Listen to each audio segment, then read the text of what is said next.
현대힘스 거래량 폭발 이후 추세 전환이 되려면 필요한 조건, 차트 흐름 매수 손절 익절 12가지 팩트 체크, 재무 안정성은 DART에서 반드시 확인해야 할 핵심 항목까지 스윙 중기 대응을 한 번에 정리합니다.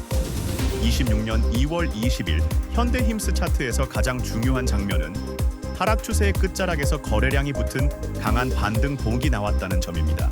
종가가 19,780원까지 올라왔고 당일 고가권은 21,850원 부근까지 시도했습니다. 이건 단순한 하루 급등이 아니라 시장이 이 가격대에서 다시 매수 매도가 충돌하기 시작했다는 신호예요. 하지만 냉정하게 말하면 아직 큰 흐름은 하락 이후의 반등 구간입니다.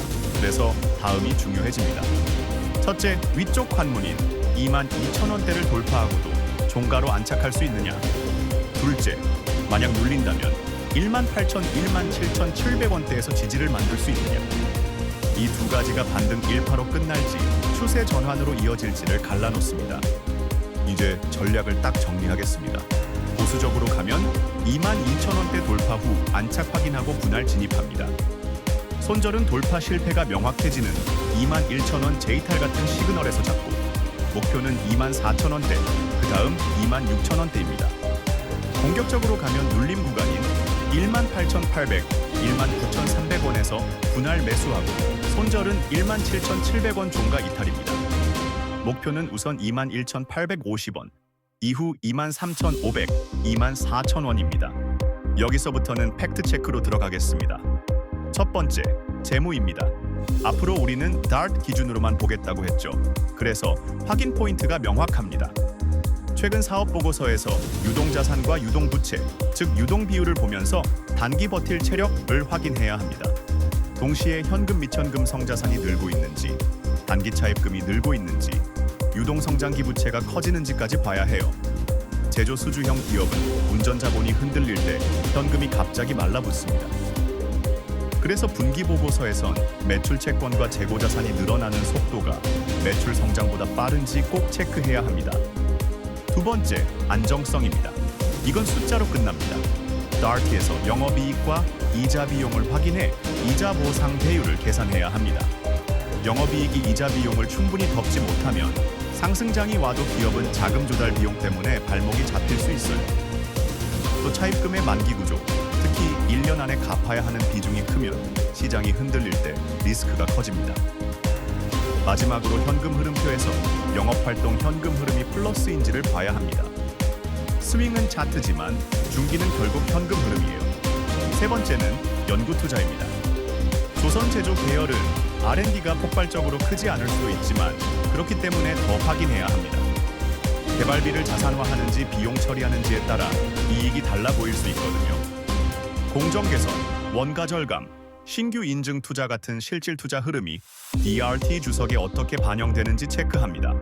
네 번째, 최근 1개월 뉴스는 수주 공급 계약이 핵심입니다. 계약 금액과 기간, 상대방이 명확한 공시인지부터 확인해야 합니다. 뉴스가 많아도 실적에 연결되는 뉴스는 결국 계약과 숫자입니다. 다섯 번째, 미래 가치는 사업 구조에서 갈립니다. 매출이 조선, 해양, 방산, 플랜트 중 어디에 더 민감한지, 고객사 편중이 큰지, 업황 상향에서 맞은 레버리지가 발생하는 구조인지가 포인트예요. 업황이 좋아지면 매출이 늘고, 매출이 늘면 고정비 레버리지로 이익이 급증하는 기업이 있습니다. 여섯 번째, 업황 정책입니다. 조선 사이클은 수주에서 매출까지 시차가 길기 때문에 지금 업황과 지금 실적이 다를 수 있어요. 그래서 친환경 규제, 연료 전환 같은 산업 변화가 실제 투자로 이어지는지, 그때 필요한 부품 공정에서 회사가 어떤 포지션인지 확인합니다. 일곱 번째, 밸류에이션은 피어 대비로 봅니다. PER이 싸 보이는데 실적이 피크였던 거라면 함정일 수 있어요.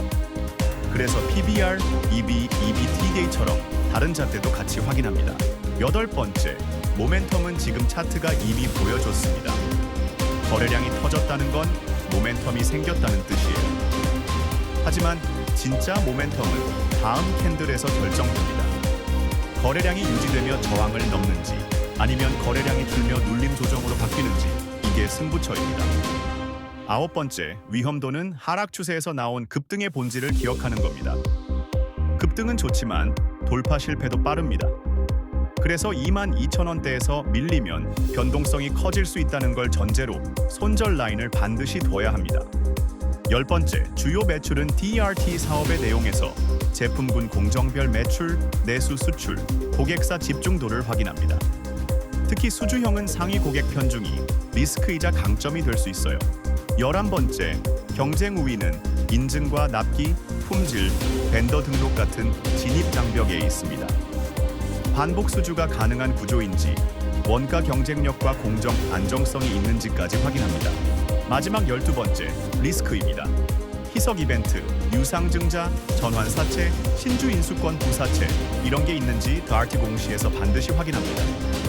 차트가 아무리 좋아도 희석이 뜨면 게임이 바뀝니다. 정리하겠습니다. 지금 현대힘스는 거래량으로 반등 일파를 열어놓은 자리입니다. 스윙의 관문은 22,000원대 돌파 안착, 리스크 라인은 17,700원 종가 이탈, 그리고 중기 판단은 DRT 재무 안정성, 이자 보상 배율, 영업 현금 흐름, 확인이 끝나야 확정할 수 있습니다. 방송에 나가는 모든 투자 분석은 개인적인 견해이며 절대 매매 수익을 보장하지 않습니다. 원금 손실이 발생할 수 있고 그 손실은 투자자에게 귀속됩니다.